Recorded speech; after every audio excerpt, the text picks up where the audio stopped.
koyaşı çıksa, şeşekler yüzün aşar. Söyü bakçasında nazlı roza gülüm, fayda koyar da yürüsem de senin yanında.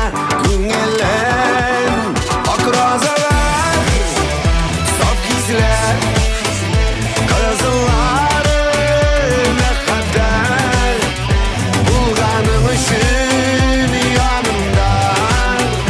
Şeşke gülüm min rahmet, ak rozalar, saf hisler, kızılları ne kadar bulganım için yanımda.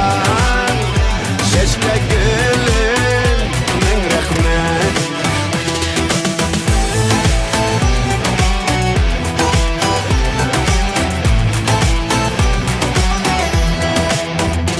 Üzmün sarıların, kolum imalarına, senin ismini kuşam, şırılıyı tırılan jırlarına.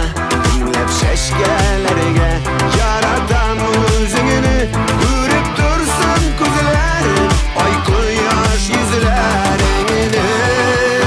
Ak rozalar, saf hisler, kızılları ne kadar bulganım için yanımda.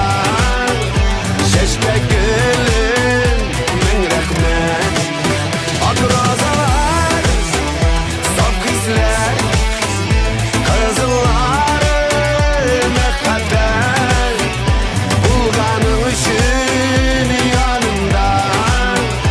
Şeşke gülüm min rahmet.